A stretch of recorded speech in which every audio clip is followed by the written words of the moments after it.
Hello everyone. आज हम class 6 के मैथमेटिक्स में मेंसुरेशन टॉपिक पे बात करेंगे। इसके बारे में आपको मैं बताऊंगा कि क्या होता है और ये हमारे डे टू डे लाइफ में कहाँ पे इस्तेमाल होता है। तो पहला जो है इसमें टॉपिक्स जो इसमें टॉपिक्स टू बी कवर्ड, वो क्या कवर होंगे इस टॉपिक्स में, जिसमें पहला है इंट्रोडक्शन, देन है पैरामीटर। हम डिफरेंस करेंगे पैरामीटर, एरिया और वॉल्यूम के बीच में थोड़ा बहुत। पैरामीटर फिर हम रेक्टेंगल पढ़ेंगे, फिर parameter of square and then parameter of regular polygon. तो इन सब के बारे में हम इसमें डिस्कस करेंगे। ठीक है, तो पहला हमारा जो है कि मेंसुरेशन क्या होता है। मेंसुरेशन मतलब किस में डील करती है। तो mensuration is the branch of mathematics that deals with length, area and volume of different shape और वी कैन से मेजरमेंट्स। मतलब मेंसुरेशन वो ब्रांच है मैथमेटिक्स की जिसमें हम लेंथ, एरिया और वॉल्यूम के बारे में पढ़ते हैं, चाहे वो किसी भी साइज़ के हो, या उसको हम इन शॉर्ट में मेजरमेंट्स में बोलते हैं, जिसमें सब आते हैं। तो हमें इसकी ज़रूरत क्यों है, इसका आपको अभी जवाब मिलेगा। जैसे एक एग्जांपल है, फेंसिंग आउटसाइड द हाउस और a field that is pyramid. मतलब कि अगर हम किसी जो फेंसिंग करते हैं, किसी घर की फेंसिंग या किसी खेत की फेंसिंग, तारबंदी करते हैं, तो उसे क्या कहते हैं, पैरामीटर। हम चारों तरफ से जो उसकी फेंसिंग करते हैं, तार लगाते हैं या दीवार चढ़ाते हैं, तो उसको बोलते हैं पैरामीटर। वो पैरामीटर में आता है। फिर कारपेट फॉर ए फ्लोर, मतलब एक जो घर कमरा है उसके लिए हम कारपेट लेते हैं, तो वो हम उसकी जो फ्लोर के लिए जो कारपेट यूज़ करते हैं वो उसका एरिया हो गया कि कितने एरिया में वो कारपेट इस्तेमाल होना है वो।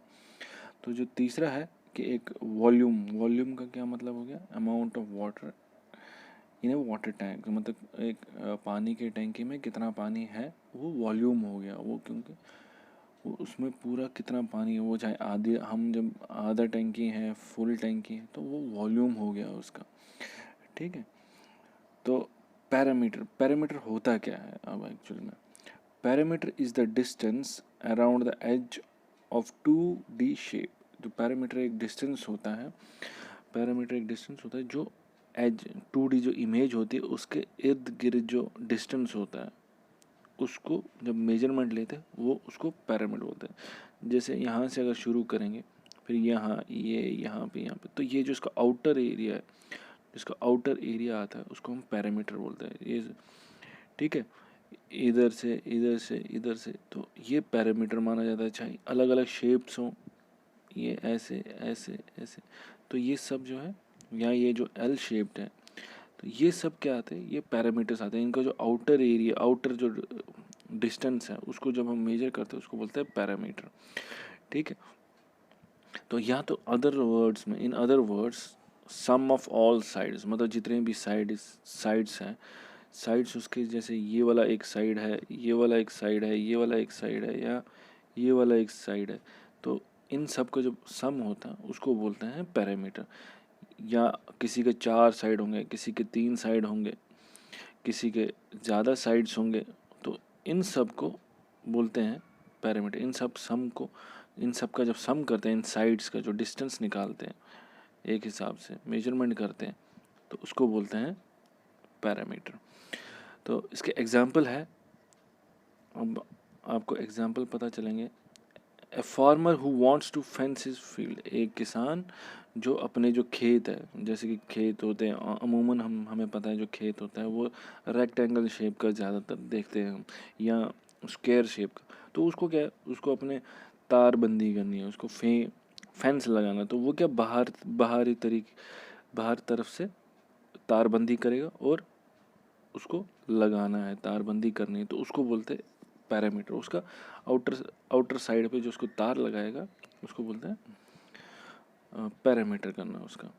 या an engineer who plans to build a compound wall on all sides of the house. या कोई ऐसा इंजीनियर जो क्या करेगा, अपने मकान के इर्द गिर्द दीवार चढ़ाएगा, वो भी एक एग्जाम्पल है इसका पैरामीटर का।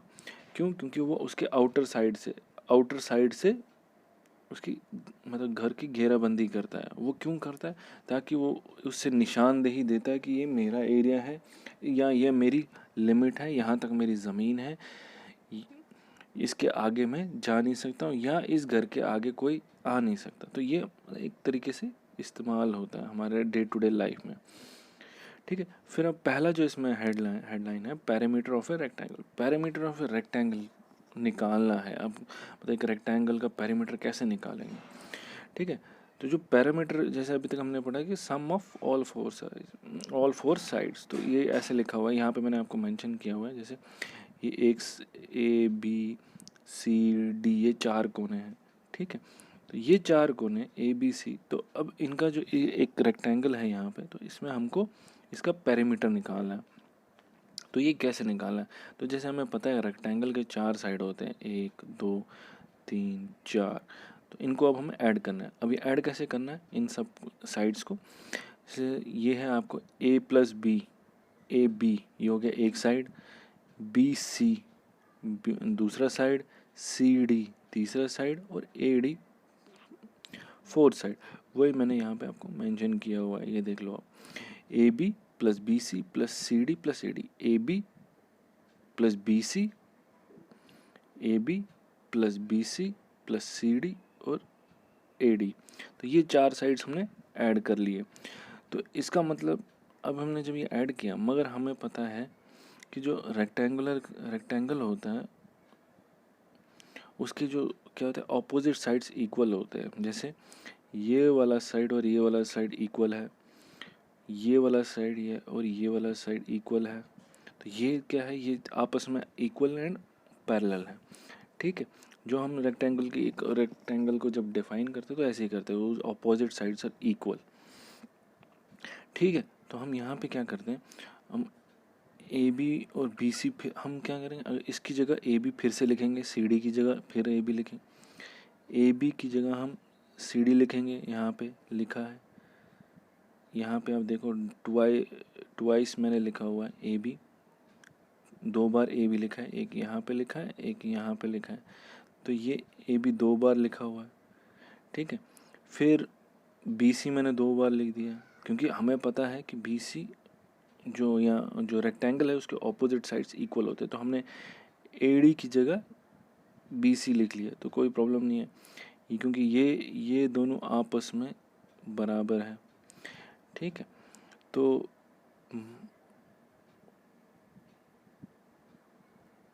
हमने क्या किया, हमने जब ये इनको इसकी जगह लिखा तो हमारे पास क्या हो गया, 2 ए बी हो गए 2 बी सी हो गए, जो आप यहाँ पे देख रहे हो, twice A B plus twice B C.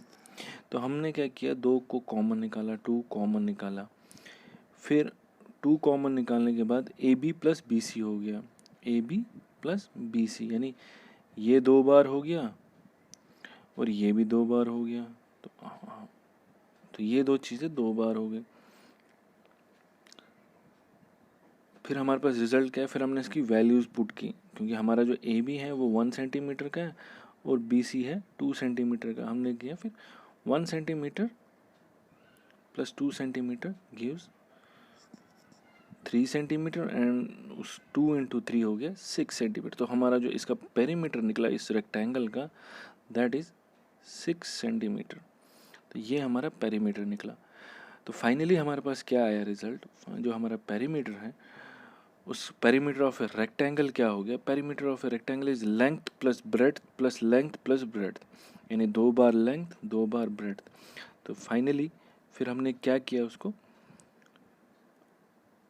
Twice length into breadth, जो पेरीमीटर ऑफ रेक्टेंगल निकला वो क्या निकला, ट्वाइस लेंथ इंटू ब्रेड्थ।